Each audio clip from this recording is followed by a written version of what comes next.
Well, I'm going to be, since I know everybody anyway, I don't have to go into who I am and all that stuff. And so how this came to be, for the past couple years, I've been in the process of archiving my work. And so I stumbled onto Jeannie Poole's presentation from our LA chapter. And I was just overwhelmed by all the stuff that she had, all the stuff she shared, and got so much information. And I had planned to spend the whole summer archiving and cataloging, and I did that and more. And I just feel like I'm just beginning to tap the surface on especially the digital streaming section of it. So what I put up in front is this blank form, and this is how I chose to catalog.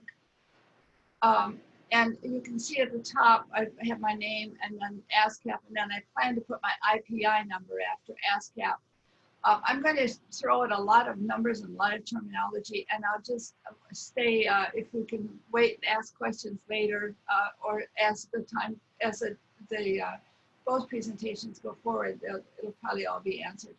But the way I chose to do the catalog is to have it alphabetically, and then the title, by title and instruments, and then my catalog number.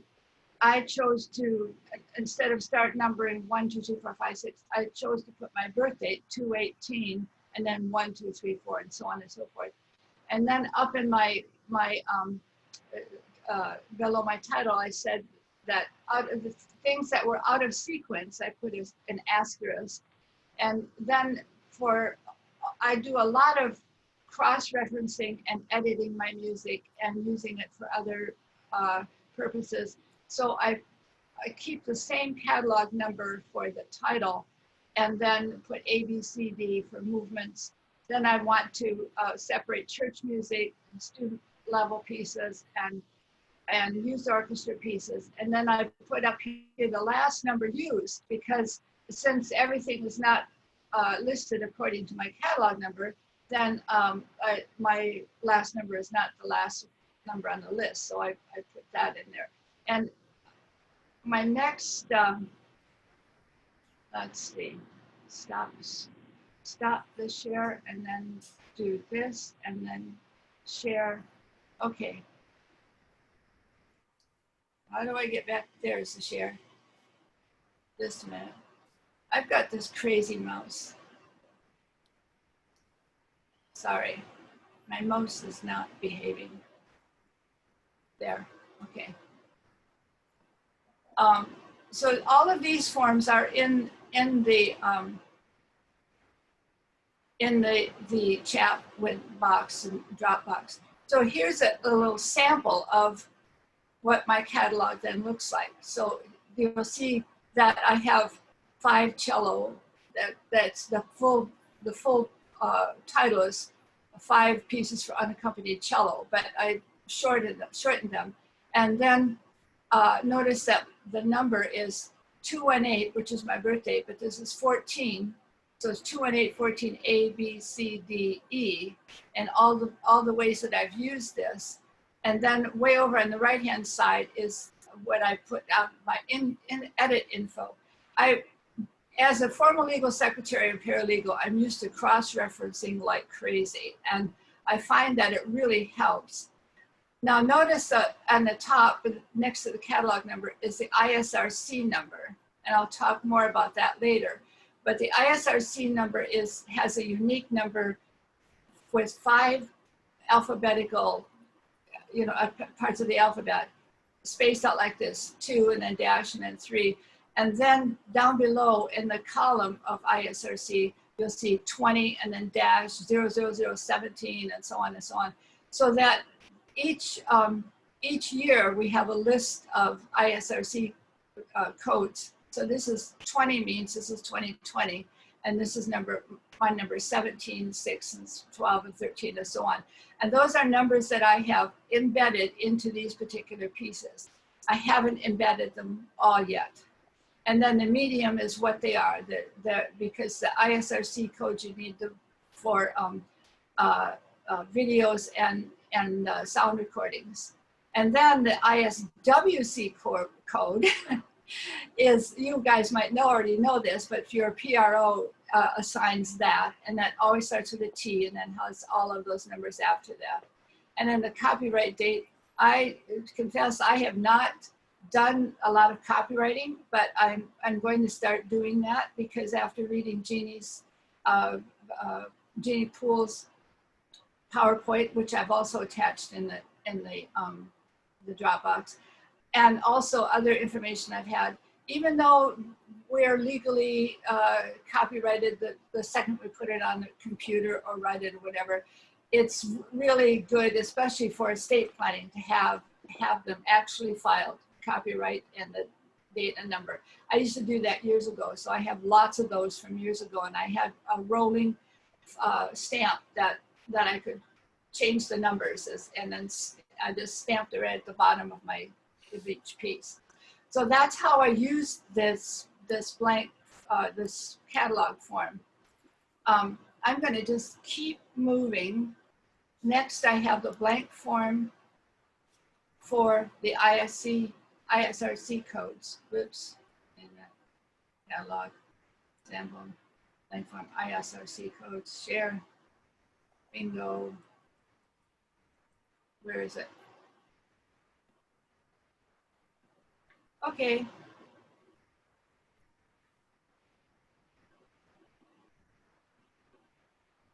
Share screen with this. Share. There it is. Okay. Now this blank form, this is the ISRC code blank form. You get your codes from, you have to look up, I put in the notes, the website where you get those. Now, in a nutshell, the ISRC is International Standard Recording Code, and we're given a main number. And can you see my cursor as I move around this format? Yeah. Sharing? Okay, so the ISRC code is, again, those 5 letters at the top. And I put them all as X's so I didn't flash out, my particular code, because that part of the code is unique to me, and it's for life and all that. But all these numbers underneath is 20-0001 and then 2, 3, 4, 5. This form I'm listing it not alphabetically, but according to the actual ISRC code, because ISRC people don't keep track of it for us. We have to keep track of it, of our numbers ourselves. We're allowed, there's a sign-up fee of $95, one-time fee for life, and we're allowed 100,000 of these codes a year. And so, but we have to keep track of the numbers. Then when we file these with Sound Exchange or wherever, then they use those numbers to track our music and pay us royalties. So then I put the title in. Now, since this is a recording, there's a listing for album, track, release date, and performance date. I left all that in there, although for me, myself, when I'm embedding the code, instead of album, I put the name of say it's a trio, and then the track, I put like the first movement or whatever, because we need an ISRC code for every movement and every edition. And we want that because if we have a performance of maybe the second movement of something or other, I have one piece that has 9 sections, and if somebody's just recording only number 6, then I want to get royalties for that. So that's how I modified my own form for that. But when we actually submit this to Sound Exchange or other places, then this is the information that they want: the album, the track, the release, and performance dates. And because usually people that use these ISRC codes are songwriters, they're pop musicians, and they have albums and CDs already done with barcodes. We don't have barcodes. I mean, you guys might have, and I think on a couple of mine, I have barcodes. we can buy barcodes and submit them and attach them to each of these movements. So, but all that is just information that can be found more on Sound Exchange, and Greg will cover a lot of these. Liz, I hate to interrupt, but just let me qualify a couple things you're saying. Okay. If you have music that's already been released on a commercial recording, that ISRC code is already there, and that can be found by going to some other sources. Yes. Yes. What you're saying is if you've released something yourself, yes, and it's your own recording that you own, then of course you have to create a ISRC number. So I just wanted to clarify that for folks. Yes. Because many of you may already have these codes if you have things that are on things that have been commercially released. And you can get that information either, sometimes you can find it on Sound Exchange, other times you have to go to the recording company and ask for it. Right, right. Yeah, and I was leaving that kind of stuff for you, so but I'm glad you interjected. So then the artists that are listed are the performing artists, and then I put my catalog number, and then also I put in the ISWC, that's the International Standard Written Work Code, a code for, I can't remember exactly. There's another name in there other than W, but it's written work. And that's that T number that you get from Ascap that's assigned to everything. I put that on there because everything I've seen where I'm going to transfer my ISRC information, they like to have the ISWC, even though now ISWC, the Ascap pays royalties based on what they find that attached with our ISWC attached to it. They don't pay royalties for a recording, a sound recording. And that's where Greg will come in later and tell us who does. So I'm speeding right along here. Then next, I'd like to pull up this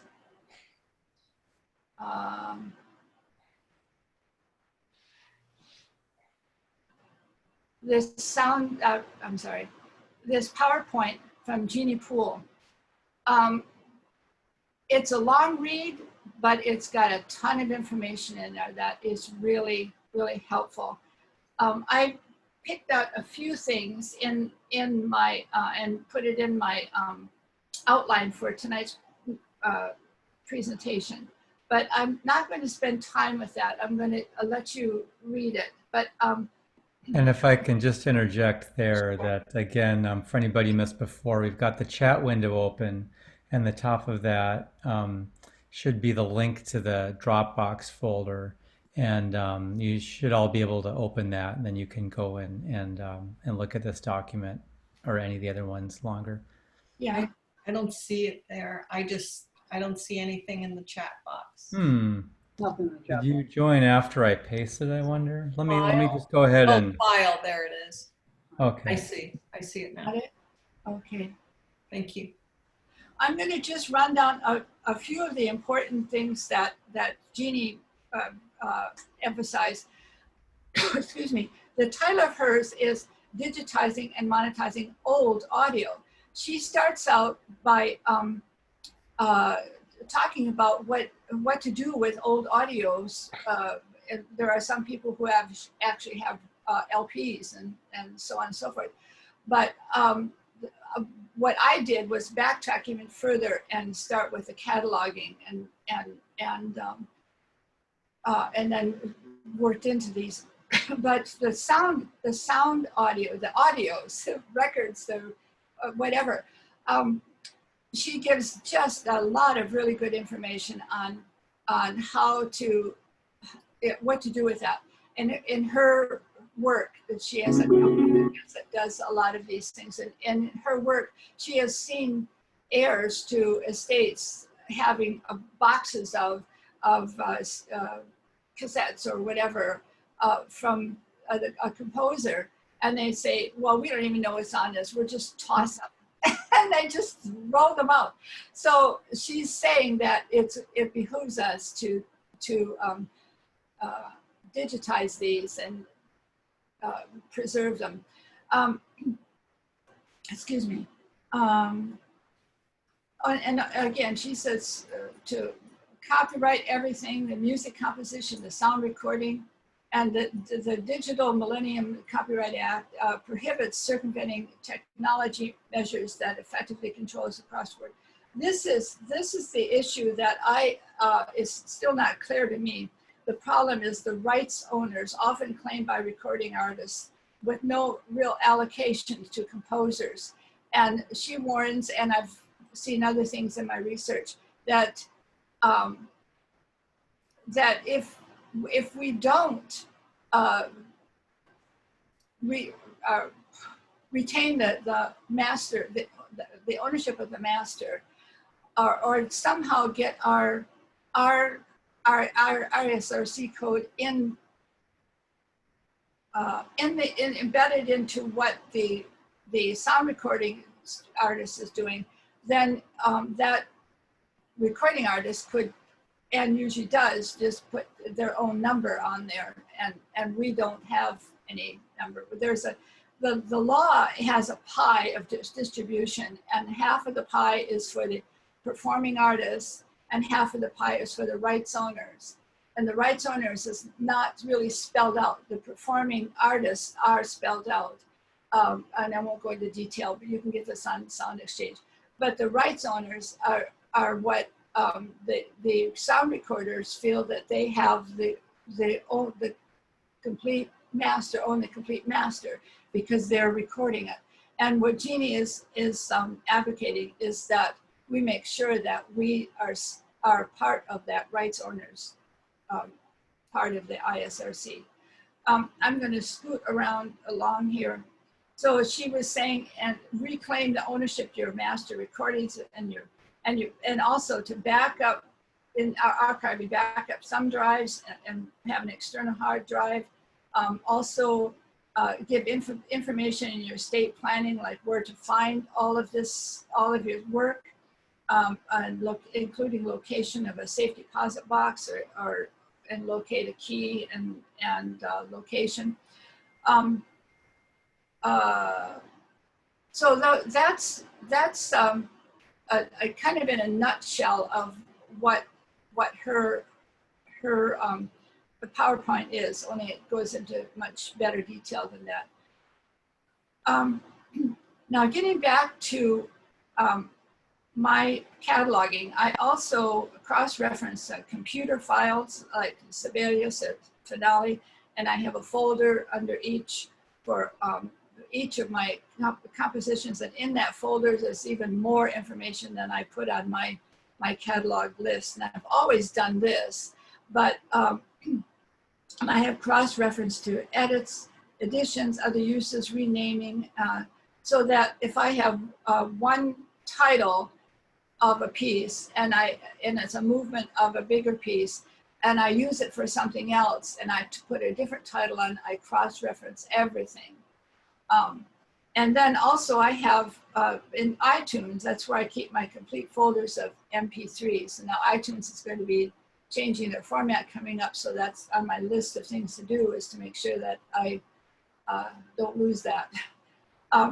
So, and then another thing that is in my my catalog is that things on YouTube and the Facebook.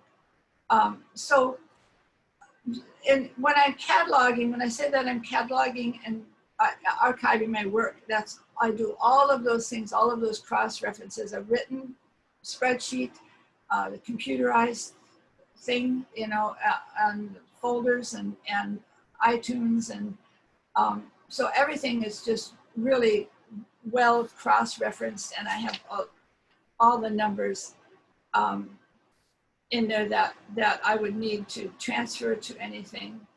Now, I think I'm going to, from here on, I'm going to just turn it over to Greg, because I think that that the stuff that I'm doing, all of you might already have your own system already, or since this is in the share folder, you can get it and use it what you want. And if you have any questions of me, then I'll be glad to share whatever you need or want. So with that, thank you for listening to that part of it. And I'm going to just turn it over now to Greg. Okay. Well, this whole subject can be a very complicated one, and I hope I'll be able to shed a little light for you on the whole situation that's involved with copywriting. Let me, just so that I keep myself on target here, let me share something here right away.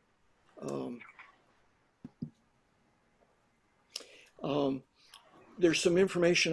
All of these documents that will be showing you are all in the Dropbox that I've created. So you don't really need to take it. You can just take informal notes and use that as a way of searching these documents as I go through them. The thing that I wanted to start out with is that as a composer, there are a lot of people that have an interest in the music, in the larger scheme of things. You, of course, have an interest in it as a composer, but also the publisher has an interest, and that may be yourself or any number of commercial publishers with which you have relationships. The performers that perform your music and record it also have an interest. And then, of course, the record companies or any kind of thing dealing with the recording industry, be they distributors like iTunes or whatever. There's so many of them out there. They all have an interest in what's going on.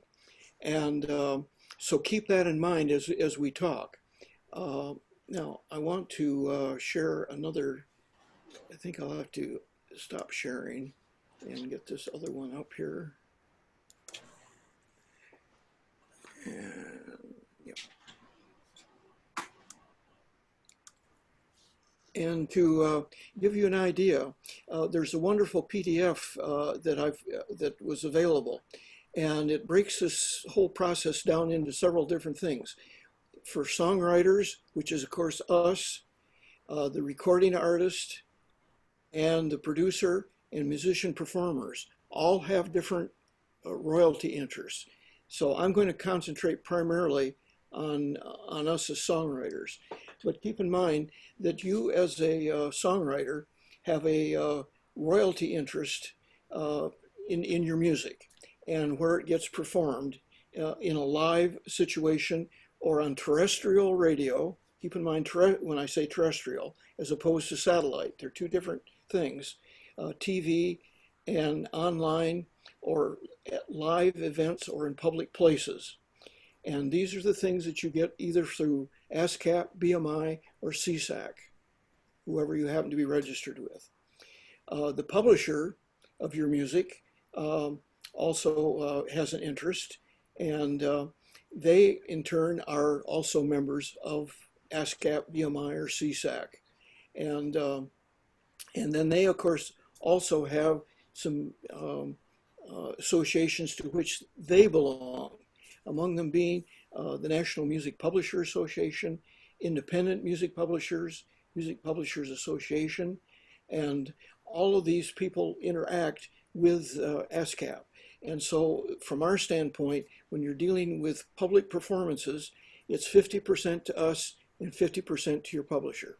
And that's why it's so important that if you're entirely a manuscript composer, you should create your own publishing company so that when you get a performance, you're paid as the composer and also as the publisher. Otherwise, you're only going to get 50% of what's available. Now, if you are with a commercial publisher, then of course, they're going to get 50% of things. But if they have royalty arrangements with you, then they in turn will pay you a percentage of their publishing royalty. And that can vary from, usually it's in the 10 to 15% range, but it may be different depending on what you've been able to negotiate. Then other royalties that are available are mechanical royalties, and these apply to physical recordings.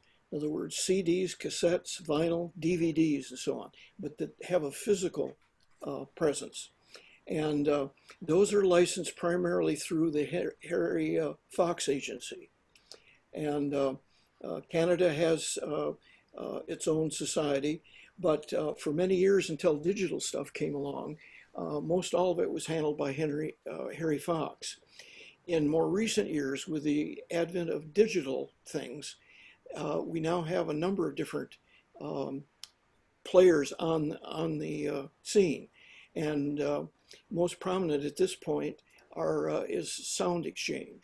But starting in January of 21, there'll be the Music Licensing Collective, which will enter into this, and they'll focus primarily on digital royalties. And so if one is entirely in the digital world, you really may not even have to worry about Harry Fox. Those of us that are older are probably going to have to be in both those worlds, since we have CDs and stuff on vinyl.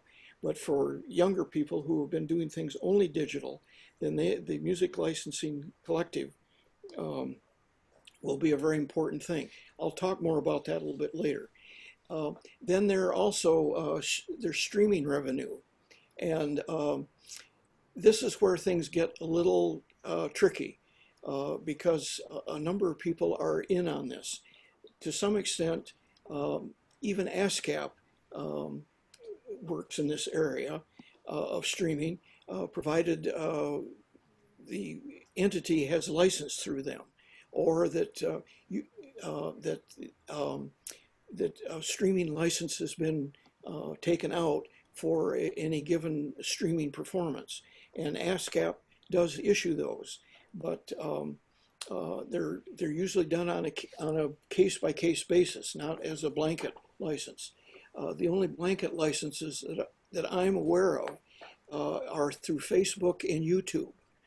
Do have blanket arrangements.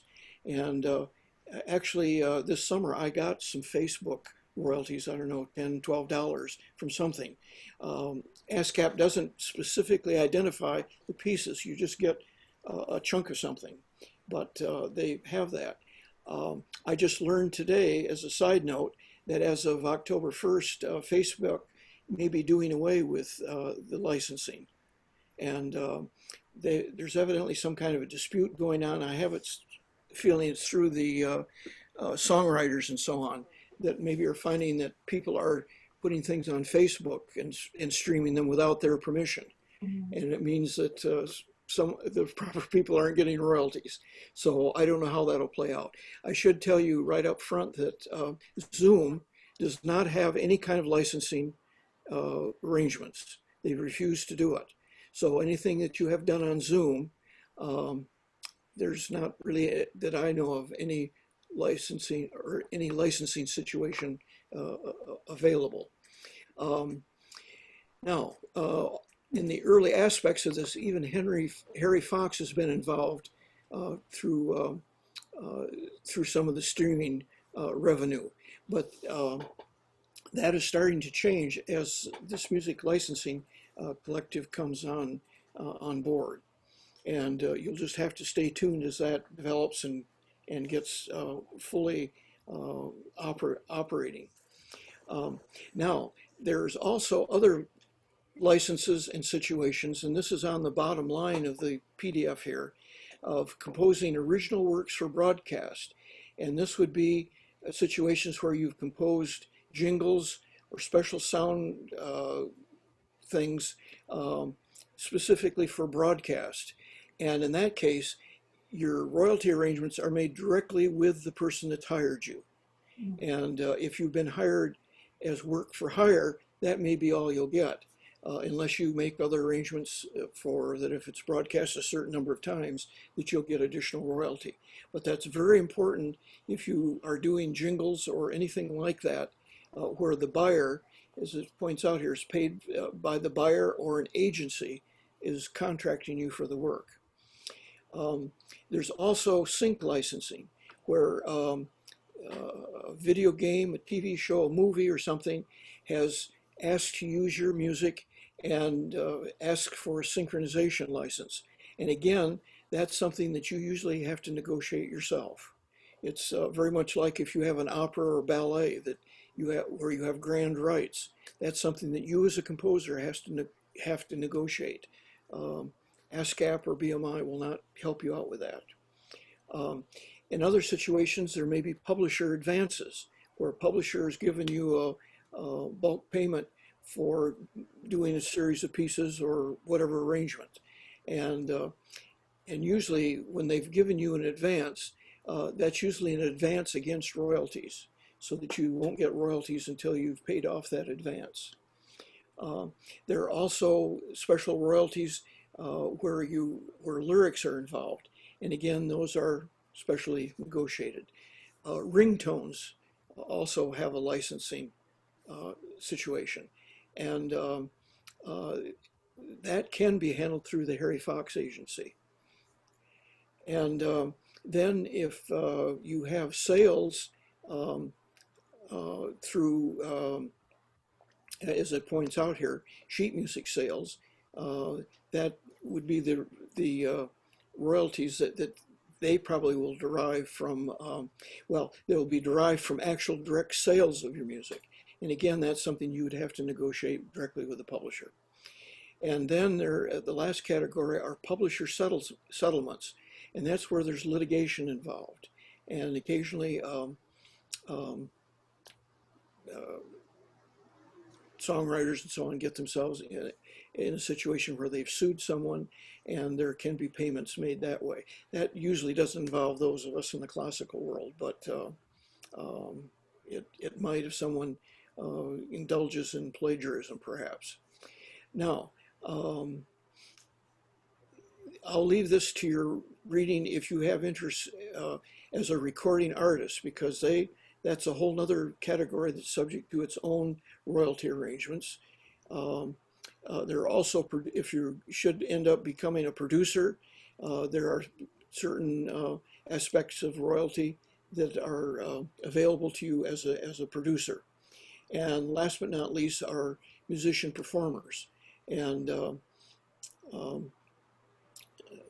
those royalties are based on recordings or performances where the licensing has been set up that way, where the performer can gain some aspect of the royalty situation. Okay. By the way, if you have questions, just put them in the chat box, and I'll be very happy to steer you. So if you've got things that I'm not covering, just put them in the chat box. The next thing I wanted to show you was the works catalog from, let's see here. And I wanted to show you what a catalog might look like from Ascap, because we've referred to these numbers. Liz has referred to them, but if you look at, and I think BMI has a similar thing that you can get if you're with them. But here, all the works that I have are all listed. So there's an Ascap work ID that Ascap uses to identify your piece. There's the interested parties. Now, there's also another number here that's can be very important. That's known as the IPI number. And that's particularly important if you have a vocal piece where you're sharing royalties with a lyricist or a poet. And they each has its own IPI number, and that is known as the interested parties number. And so that number stays, if you'll notice here, stays the same as you go through my works, because wherever my name is listed, that's that's an interested party name. And also, your publisher has an IPI number. And in my case, it's TR Del Mar Music, although I have some other ones, but that same number appears all the way through. And then further over, there's the ISWC number. Now, I have a couple things here and there that do not have that number. And that's probably because of some other information I've got to provide. But this is the T number that Liz was referring to. So that in case of my 23rd Psalm here, it has a T number, the International Standard Work Code number.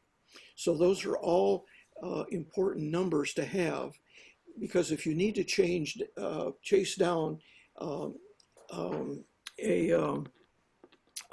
ISRC code, if you have these other numbers, when you go to Sound Exchange, you can put that in, and that will bring up, if you have your T numbers and IPI numbers, that can help you find the ISRC code, because there are several different places where you can find that if a recording has already been released. And there'll be a record of that.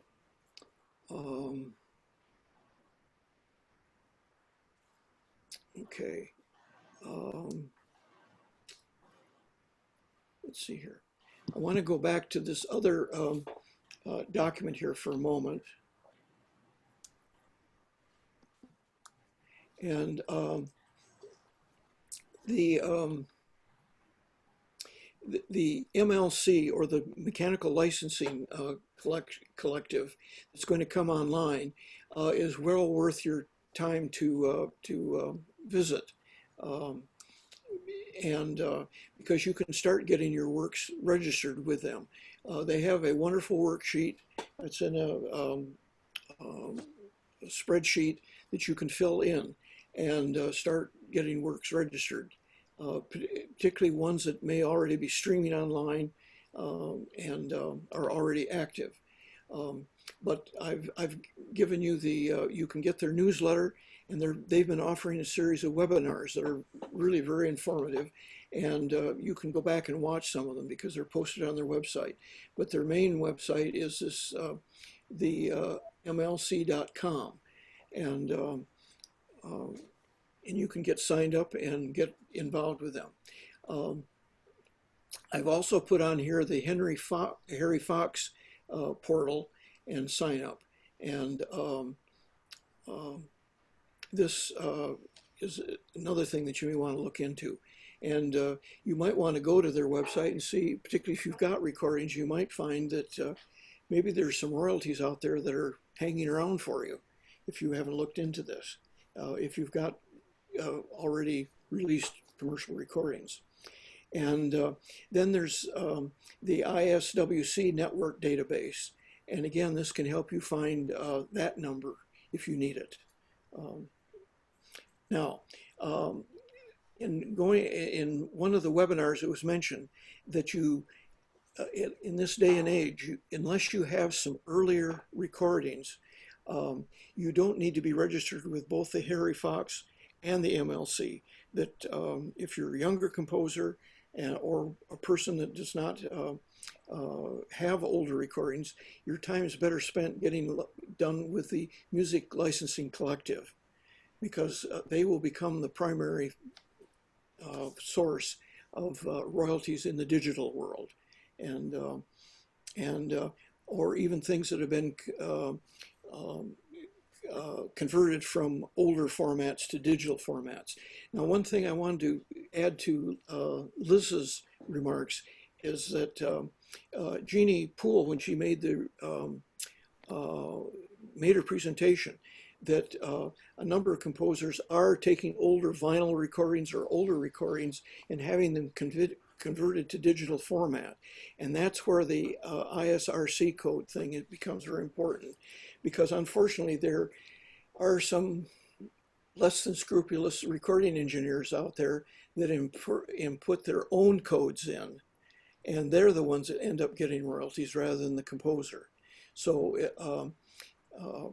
that's something you want to be careful with if you're in the process of getting things converted to digital format, that you secure and get your own code and make sure it's embedded in the metadata, because that's always available. Because when things get streamed, all of this is run by computer. So as soon as that goes out on the stream, that's automatically put into a record, and those records are reported back to places like the Music Licensing Collective and to Ascap and BMI. and that's the material that they use to generate royalties. So that becomes very critical and something that you have to keep track of. So if you have a recording session or older digital recordings, you just need to go back and double check with people to make sure. And I just had some recordings just recently released since I have new information now, and I wrote them, and they very quickly sent me the ISRC codes. So I have those now, and these have to do with some recordings that were just released here in the past year. I guess overall, what I want to stress is the importance of copywriting and keeping track of your works. It's terribly important, and it's well worth the time. And keep in mind that you're copyrighted the moment you put pencil to paper or put mouse click to manuscript paper on the computer. That's copyrighted from that moment on. And all you need to do is put a copyright notice at the bottom of your first page. Just say copyrighted by whatever. And also giving your performing rights affiliation, usually in parentheses after your name, so that when someone is looking at your music, they know immediately what your association you're with, and that will help them when they're making their reports for their licensing. But keep in mind, you do not have to do things through the Copyright Office. Now, that only becomes important if you should get into litigation over your piece, and that's for pop writers and people working in the TV, radio broadcast field. That's probably much more important for them, because sometimes people do borrow or use material and they don't attribute it, and a lot of this stuff does go to court. And so at that point, it becomes important that you can absolutely prove that you own the work. But if you have made copies of things that are copyrighted, that, at least for classical composers, is probably going to protect you. Because I only know of a couple cases over many years where a classical music composer got hauled into court over copyright issues. Let's see. I think that's the only general remarks I would make. I want to point out to you that in the Dropbox, I have put some other things that might be of use to you. Just some general articles dealing 4 things that were published by Ascap. Let me yes, they have a whole article on clearing cover song samples and handling public domain works, so that if you're quoting or doing arranging, there are certain procedures you need to find. I've put another article there. I'm just trying to open these so I can give you the full title. Suggestions to composers who wish to set words to music. There's a whole article in there about securing permissions and so on for poetry. And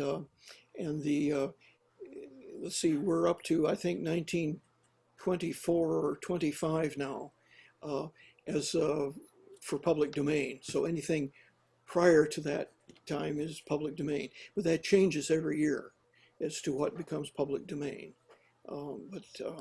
That may be important to you.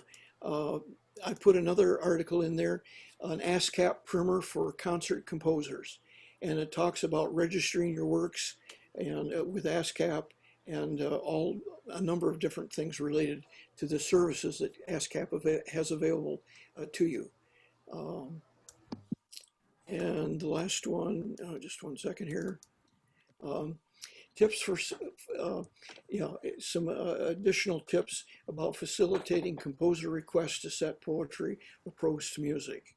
And that's terribly important, because a lot of writers now are much more sensitive to that than what they maybe were some years ago. So be very careful, particularly if you're dealing with someone who's a contemporary of yours, that you make sure that you get proper clearances and set things up. I think it's very rare that a poet would not want you to set their works because it's just better, more and better exposure for them. But occasionally some do not want their poems set. But if you do, you can certainly do that and get things set up. And if they're not members of Ascap or BMI, they can certainly join because they certainly will get royalties when there are performances. I've also, let's see, BMI is a little bit of a mystery to me because I've never really explored that very much, but I did find an article called How We Pay Royalties in BMI, so I've put that in there in case you want to explore that. BMI really came about sometime after Ascap, because Ascap goes clear back to the Victor Herbert days, many years ago in the early 20th century. Later on, when broadcasts became much more prominent, BMI formed to protect those people who are getting performances on the radio. And their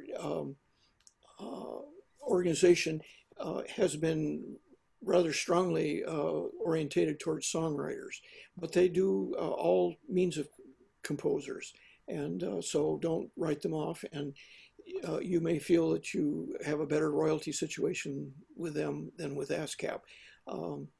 I'm kind of prejudiced. I've been an Ascap member for many years, so I'll just leave it at that.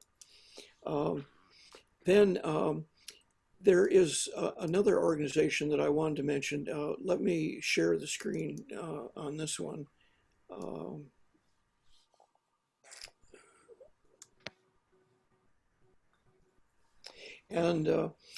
This is something called the Digital Data Exchange. And they're an organization, it's a worldwide organization, but it's important to know about them. They're an organization that helps standardize all the different formats of tracking musical compositions. And they're the ones that have devised all of these different codes and so on. And they work primarily with publishers and producers. It's very rare that a composer would become a member of this group, but they're the ones that work with publishers and recording companies to keep the tracking numbers standardized. And when new standards have to be created, they meet and devise what those need to be. So as the digital world developed, they've developed a whole new means of databases and data tracking. But it's important to know about that. And they, from time to time, have been featured in webinars with the various music publishers. And so if you're interested in getting more detailed information, that is something that may be of interest. Let's see. Then within the I've also got an article here on working with YouTube. Although I'm not sure this is totally up to date because I got this a year or two ago. And things are starting to change with them. But they certainly have ways that you can register with them, and then if you have a special channel to that they'll track performances. The thing is that to really make much money with YouTube, you've got to have like thousands of performances. I'll break that up because it's sort of like royalties that you get on a recording of, maybe like 3 cents a minute. So, but again, that's becoming our world that certainly you younger folks are going to be a part of for a long time. And so I think you want to be up on that. I've also got a, let's see here. Well, let's see. The Recording Industries of America, the RIAA, which was usually is the old standard for recording companies. There's a PDF in here. And then I've got another folder within the Dropbox dealing with music mechanical licensing. And there's a series of things there that will give you information about dealing with mechanical licensing when you are dealing with a recording company. So I know this is a lot of information, and I hope I've been able to give you a good overview. But it's very complex, but it's also very logical, and it certainly pays to take the time to look at your catalog and get things set up and make sure you have some basic information, and then make sure you back up the information, back up your computer. As Jeannie Poole said, put it on a zip drive, put it in a lockbox somewhere, so that if unfortunately, like we have here in Oregon, you have a fire comes along, burns your house down, you've got other means of tracking your lifetime's worth of work. So certainly backups are very terribly important, both locally at your computer and at an offsite. I have both a time machine backup, and then I also use CrashPlan so that I have a backup somewhere else for my computer. And it's well worth the investment, because things can happen, as we know, with computers. So, Greg, there's a few questions here. Okay. I think maybe some people, they said they're having trouble with the Dropbox link, and I'm not sure that might well, have which been yours. Dropbox link are we referring to? I was Mine asking. or the other one? Yeah, I'm not sure. I know they both worked for me.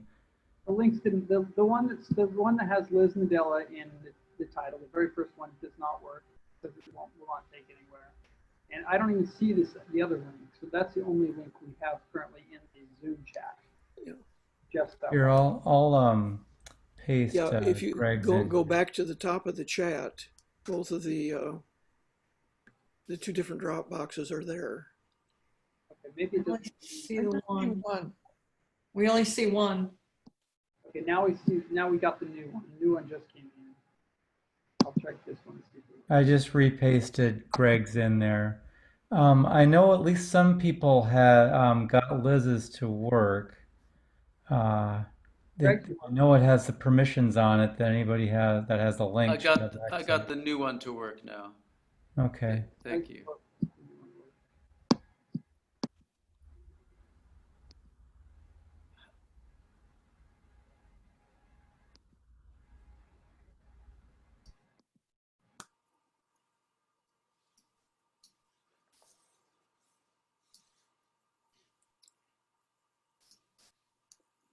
I'm going to put Jeannie Poole's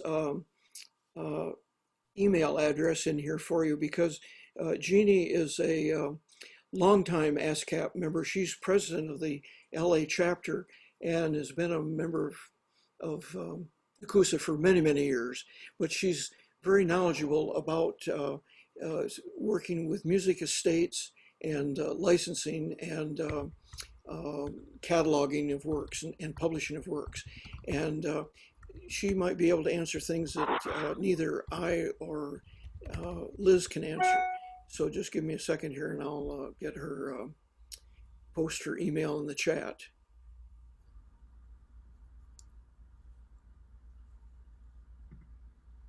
I just redid the link to Liz's folder in case that's going to help anybody.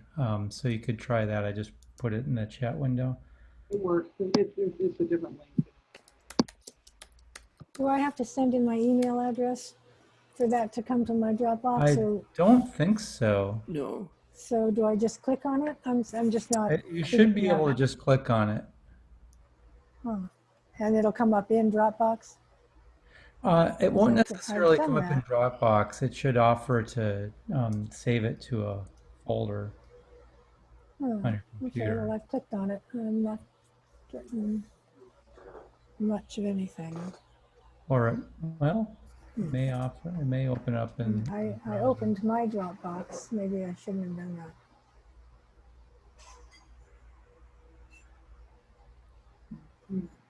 Part of my problem is I'm working with a new Mac, and Oh. I'm not sure I know what I'm doing. Yeah. Well, if you open either one of our Dropboxes, that should open up for you in in your browser.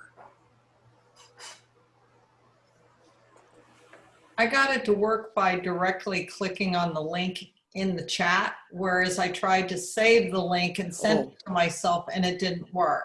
Yeah. But by clicking on it, and then I just downloaded it to my own Dropbox folder. Yeah. So, okay, so Yeah, click you on can do it, that. Yeah. and where did it appear? Yeah. Oh, Yeah. That's okay, a good there's Liz suggestion. Nelda. Well, that came right up, but the other one didn't for some reason. Okay. All right. Well, all right, well, we'll do that. Now we'll try the other one again.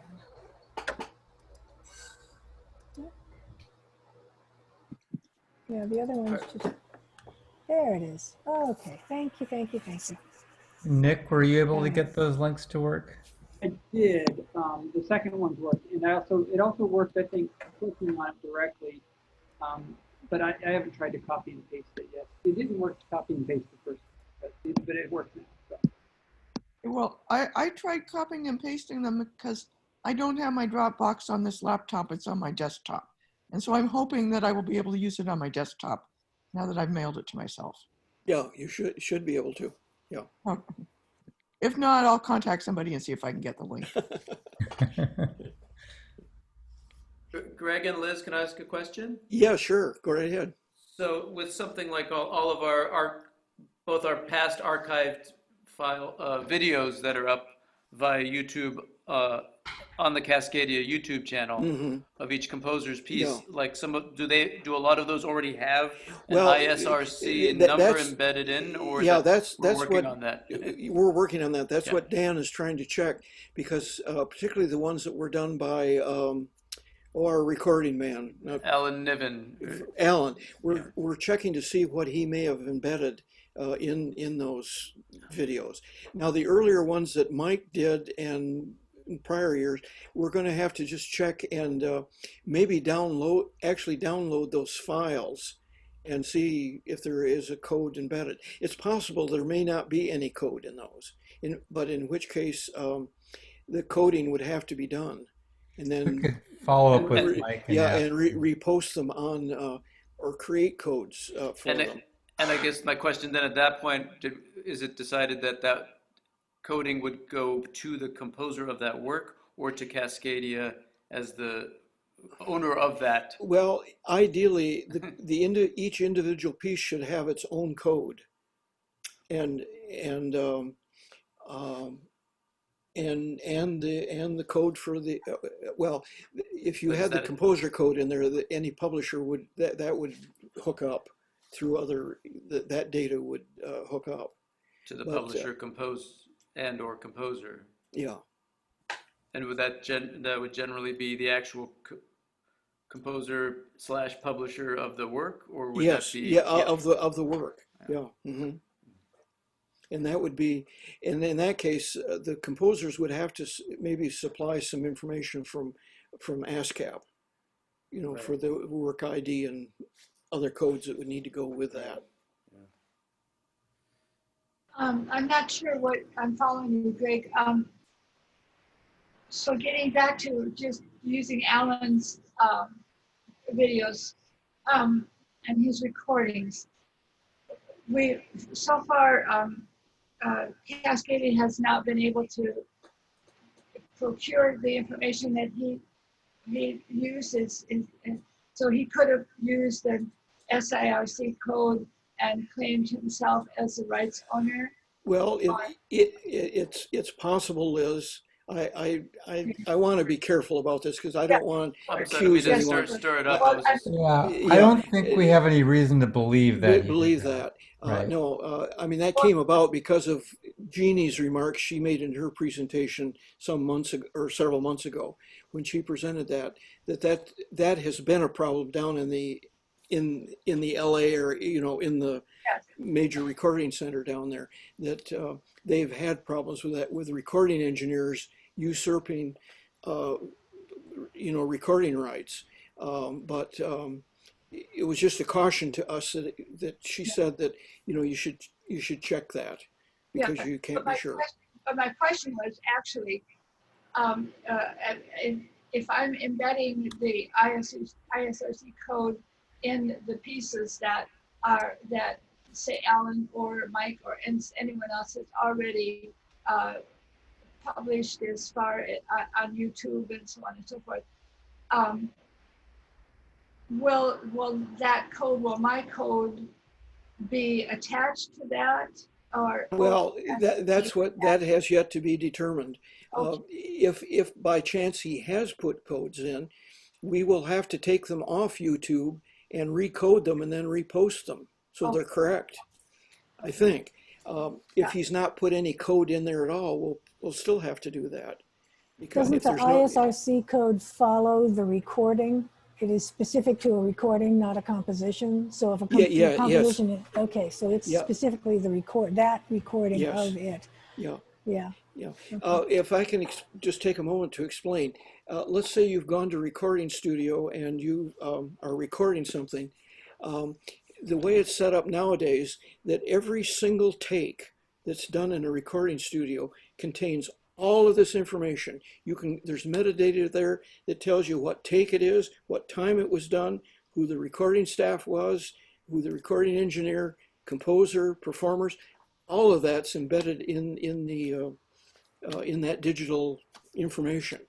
And then when the final cut is made, they make any adjustments, and then that becomes the one that's embedded in something that gets released. So in more recent times, they can go in and they can tell you just exactly who was playing first trumpet or first oboe or whatever. And along with all of the staff and everything, that's all recorded in the metadata in a digital recording nowadays. So But something like an ISRC code, that's something you have to apply for, isn't it? That doesn't get, I mean, and do you have to, I'm a little confused about well, those. no, the ISWC code would be assigned as you register your works with the Performing Rights Organization. With the ISRC code. Oh, the ISRC code, if you're in there as yourself as a producer and have complete control of the master, then you would have to apply for code. You have to apply for the code. Yeah, and you apply for the code with the ISRC person, organization, yes. whatever they are. Yes, Okay. that Liz mentioned, yeah. Mm-hmm. Yes. And now, as far as this is kind of backtracking, as far as when the ISRC code is attached, then the royalties are paid according to that pie distribution that we see on the sound exchange and you see everywhere. That half of it goes to the rights owners, half of it goes to the artist, performing artist. Yeah. Does the person who is attaching that ISRC code have control over the rights owners part of it? That's by law, there is on the performers side of it, there is absolutely a certain amount that goes to the major artist and then the supporting artist. And then, but on the right side, this is the part that I'm concerned about. The right side with the rights owners, it doesn't specify the percentage that goes to the recording artist and the percentage that goes to the songwriter or the composer. Well, Liz, the thing is that depends on the recording contract, because typically in a studio, when let's say as an oboist, I go in and agree to record somebody's piece for them. I'm paid for that recording session, and I'm paying just a standard fee for that. I have no interest in the recording after that time, because I've been paid for my work. Now, if you're offered, sometimes a contract is offered to a performer that they get a right in the recording, then that would be according to whatever the contract specifies. Yes, but we don't have a contract with our Cascadia pieces that Alan or Mike or anybody has done. So, what kind of royalty? Well, yes, we do with as far as our performers are concerned. They sign a contract with us. The performers, but I mean the right side of the pie with the rights owners. The rights owners are the composer and the recording artist, but it doesn't specify how much what percentage each gets, the recording artist and the composer.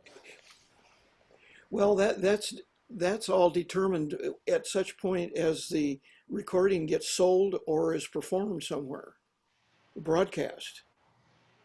And wouldn't that be the case when it's put on And YouTube? that's all driven by the codes that you've embedded.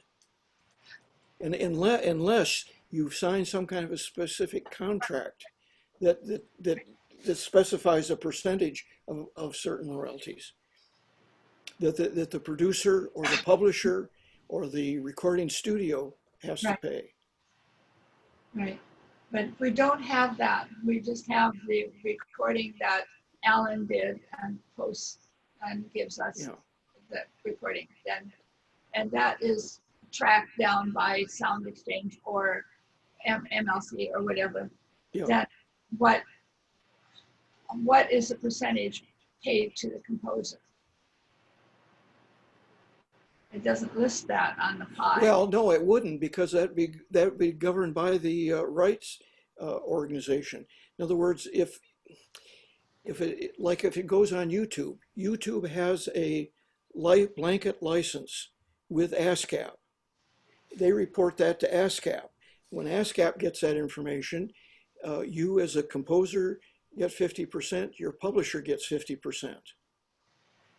The performers do not get anything unless they have signed some kind of a contract that gives them an interest in the product.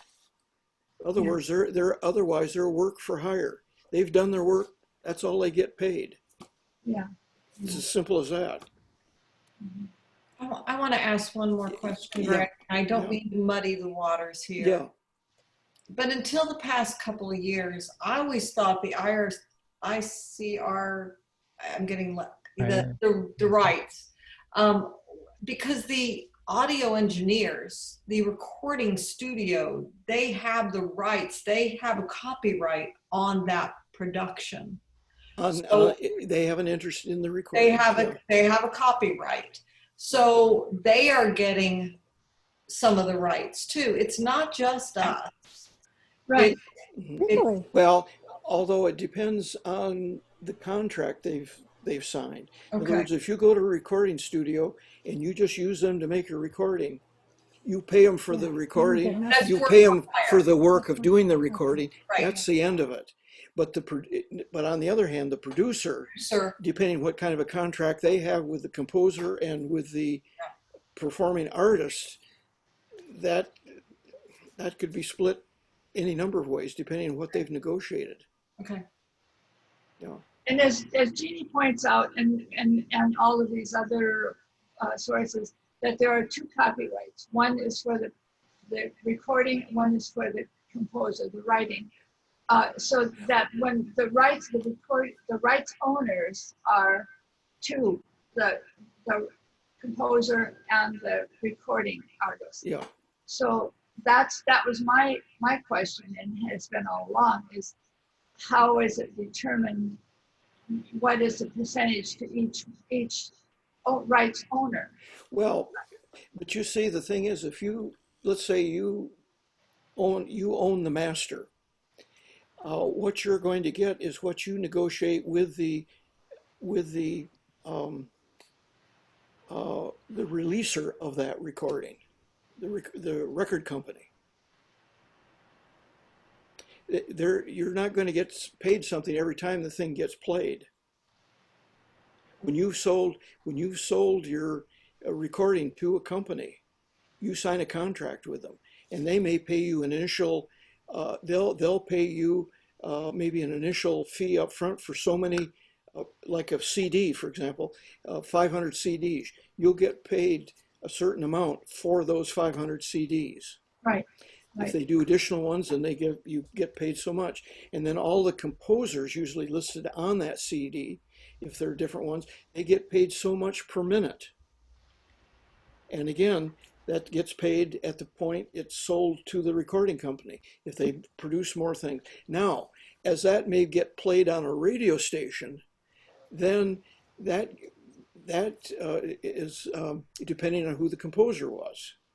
It gets the track that was played. If the whole CD was played, that's registered in their thing. That's reported to Ascap. and then at that point, you get paid. You'll get paid for that broadcast.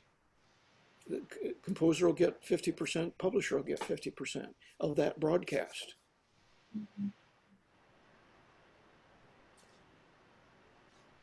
Is that making sense? Yes, it is, but my question is still, when we don't have an agreement with Alan or with the people who record our work.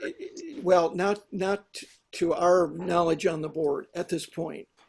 Okay. Dan is supposed to be working on this, and I don't think Ted or I can really speak to that Just at to this point. say that, I mean, we don't have any reason to think that Alan did Yeah. anything. So, I mean, I just want to be careful that we Yeah. don't start just because the thought has come up. And it's certainly possible, and it's very prudent for us to check into it Yeah. and advisable. But I'm not comfortable with people jumping to any conclusions. Yeah. And I'm not. I know it sounds like I am, but I'm not. My thoughts go back to us getting ISRC codes and embedding in our music, and why, and how is that used, and is that used by Alan or anyone else who records our work for Cascadia. And I've read so much on this, and it's just you read one thing and it just is overlapping everything else. So one is that have a good relationship with your recording artist and make sure that he gets your ISRC code to have that number embedded in the recording. So is that where we are in Cascadia, that each one of us has our ISRC code and gives Liz, we simply don't know. We simply don't, at this point in time, we simply don't know.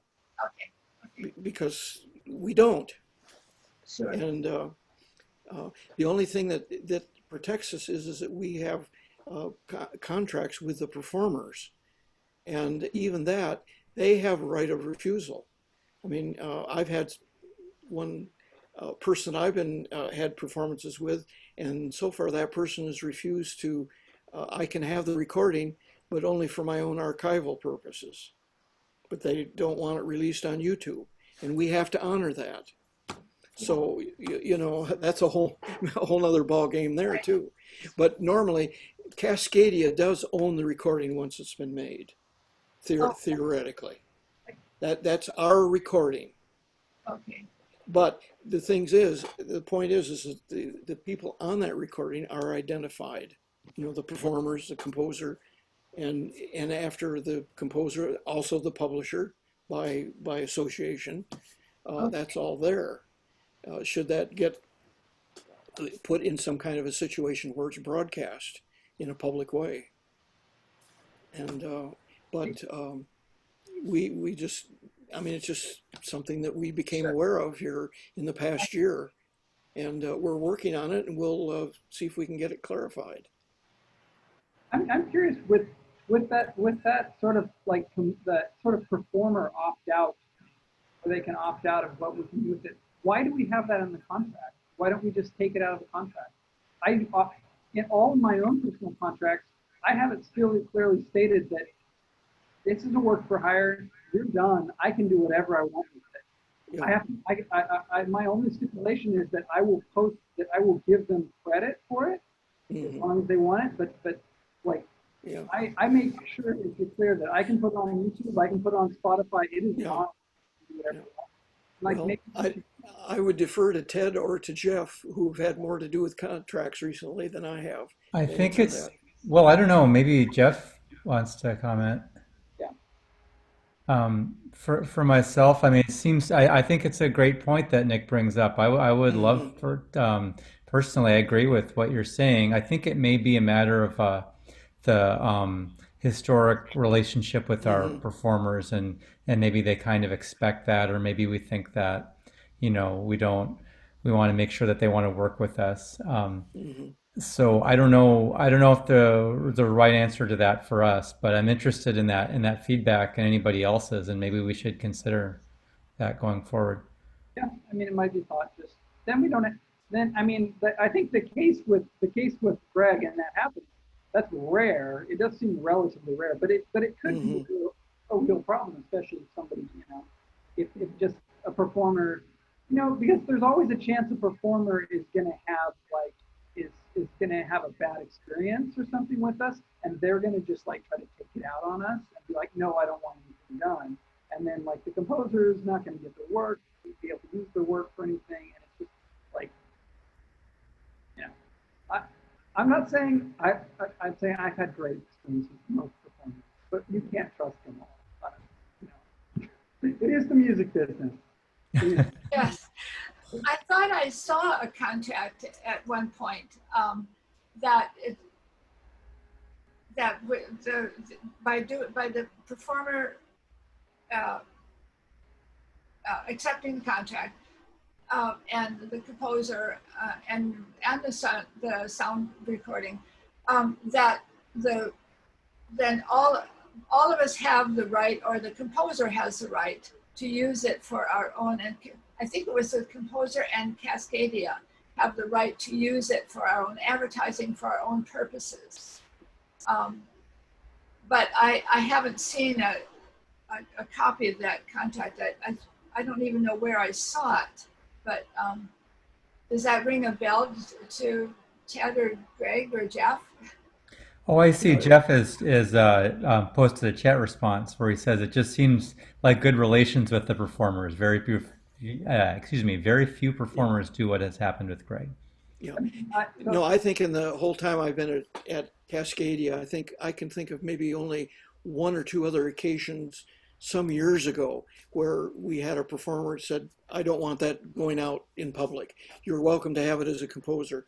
But I certainly have had that problem with several performances of mine with one performer, and there's not much I can do about it.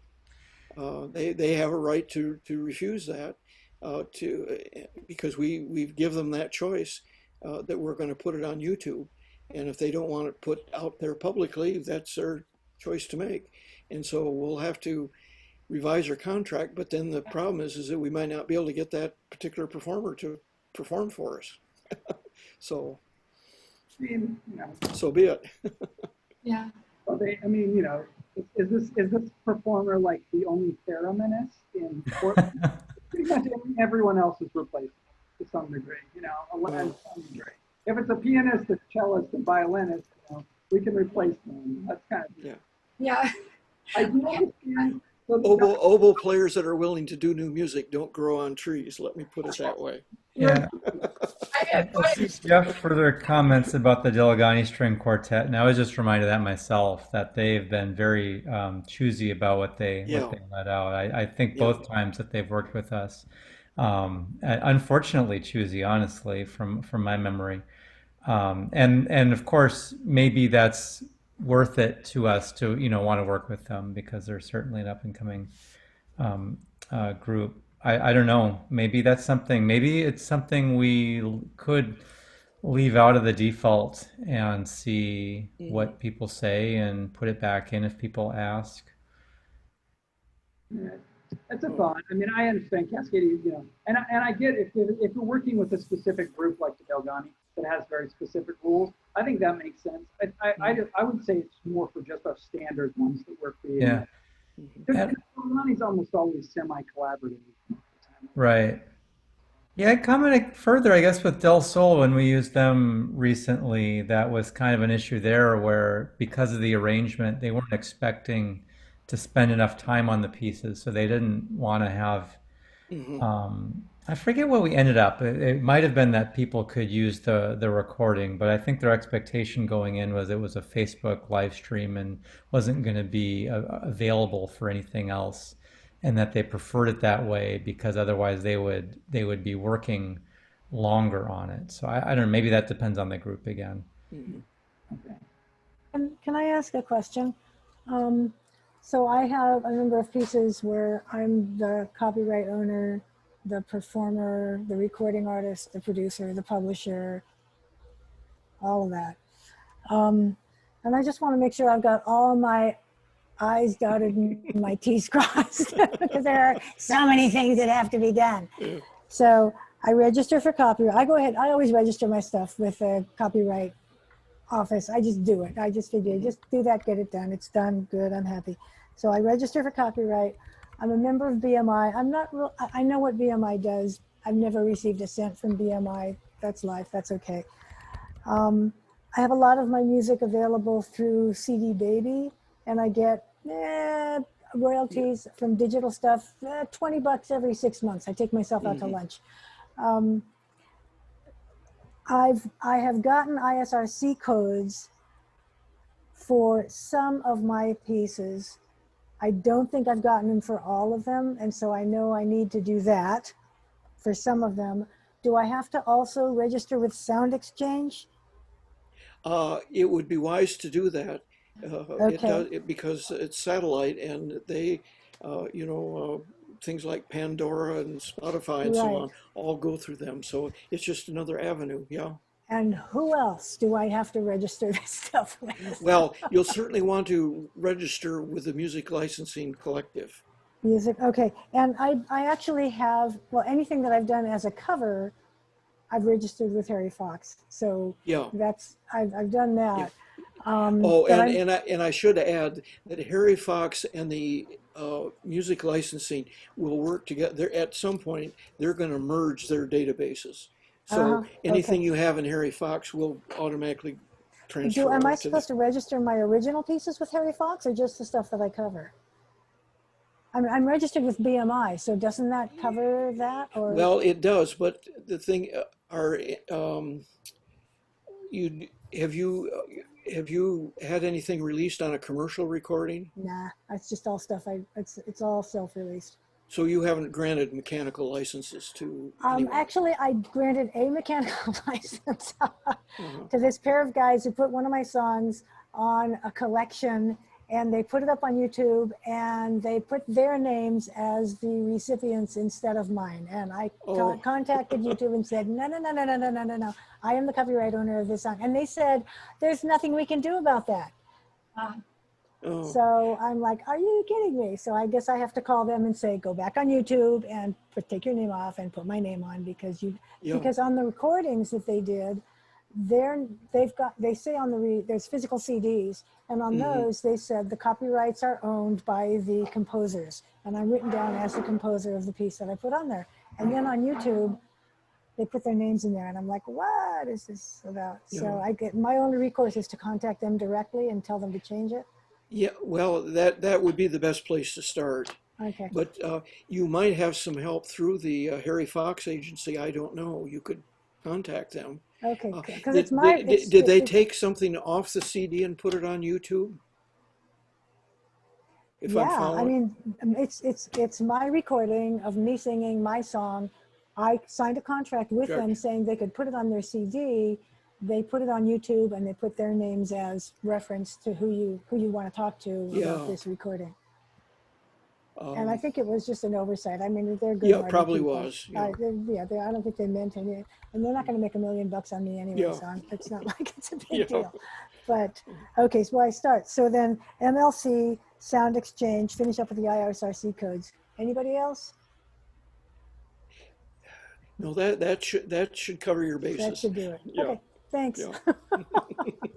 What a tangle! Oh my gosh. Oh yes. So I have a question. I didn't get your name. You just talked. What was your name?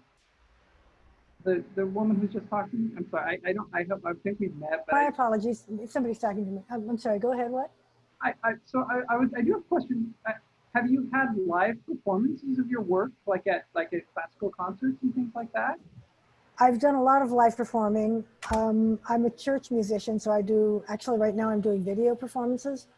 But I have done a lot of live performing. Not a lot of it has been taped, and then I've done a lot of my own taping of live stuff, put it up on YouTube, yada yada. So there's a lot of stuff that I've done myself.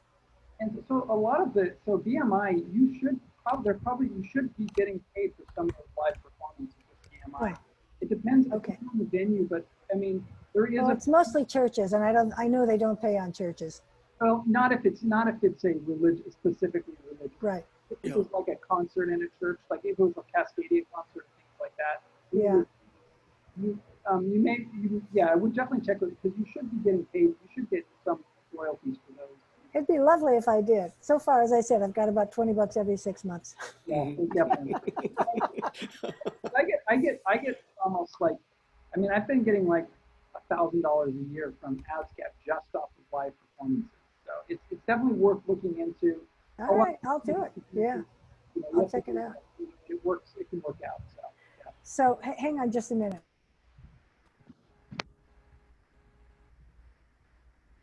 Nick, I'm Nick. If you want, I don't know if I'm listed. Oh.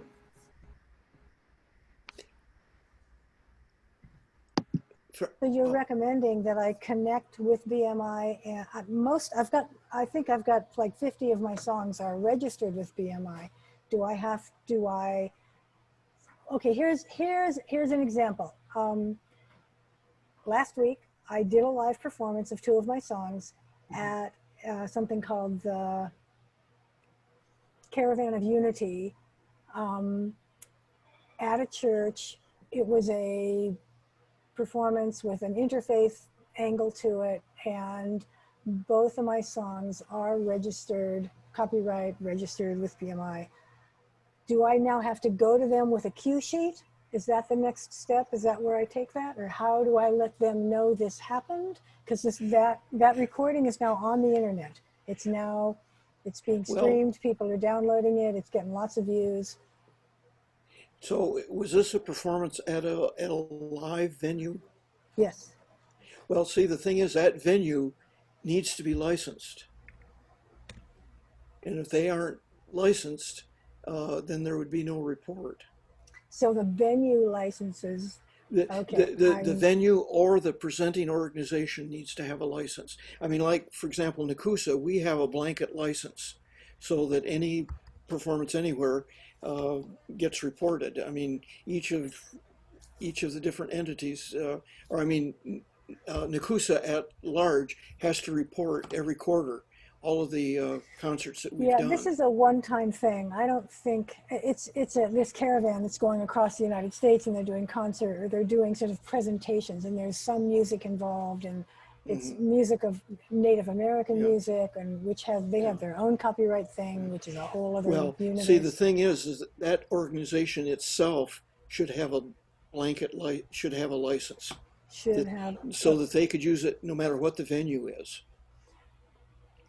So how we had this problem several years ago with a string quartet that went around to different schools and so on presenting, and they weren't doing it under the aegis of NACUSA, but they were presenting at Providence, all different places.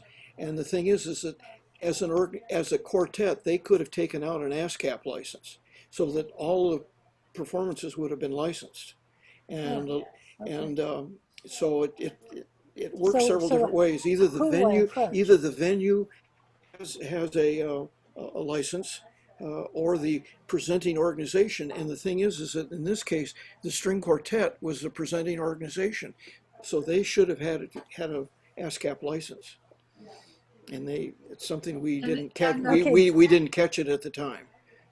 So, but if I want to pursue this, who do I talk to? Can I? Well, you should talk to BMI to see how a license can be obtained, and then go to the group and say, why don't you have a license? I did ask them for a cue sheet, which I haven't gotten yet. Yeah. And I did say I'd like a cue sheet, and they said, yeah, sure, you can have that. Well, that would be something that you could send to BMI, because that's a tangible. Okay, so I just need to get the cue sheet from them and send it to BMI, and that'll do the deed. Yeah. Okay, that's good. Thank you. Mm-hmm.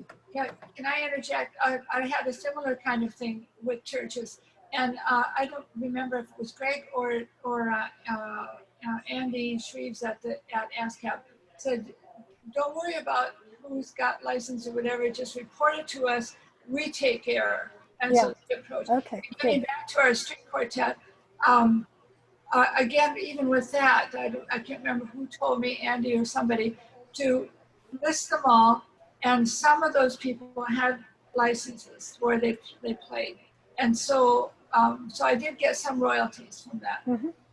So it's, that's what, I guess what our PRO does for us is Right, okay. they take care of it. And Yeah. I yeah, think most of the performing, did I mute myself? I think most of the performing that I've done is not going to be covered by BMI because I'm basically a church musician, and I know BMI does not cover Yeah. those kinds of performances. Yeah, and Ascap doesn't either. Yeah. Ascap will only cover it if you happen to present like a chamber music concert in a church. Yeah. But Yeah, if then it's it's a part of a concert. worship, if it's part of a worship service, Right. and the same thing obtains, I think, even with like our military bands in the country. Huh. They won't let, that's not licensed either. Interesting. And it's just that, you know, I guess as good citizens, we give them That's the right. performances. We pay our taxes, by God. Yeah. That's what they, So- and I can't complain. I mean, I have a solid job where I perform for my church and I get paid a steady salary. So I'm not complaining, Yeah. I'm really not. It's a good deal. Hey, I'm just gonna note we're a little after 9 right now. There's no reason we have to cut this short. If there's more questions, I think for the host, I might just turn my video off and mute for a little bit so that to make sure the meeting keeps going and step away in a minute. well, I think I'll sign off and thank you, everybody. And I think I've got the Dropbox. Thanks, Greg, for all of your input. Yeah. So, And everybody else. I know I've picked some brains from Nick, John, everybody, Jeff, Ted. So Well, thank you, Liz and Greg both. This is such a complicated area, and I feel like we're starting. I mean, we've had many conversations about it. It's a lot of material, but it's starting to make more sense. yeah. Well, let's just leave it. If you have any questions, feel free to contact Liz or myself, and we'll help you, or maybe can steer you to someone who can help you. So, Thank you both. always happy to help. yeah. Bye-bye. Thank you All all right. very much. Good night, everyone. Take care. Bye-bye. God bless.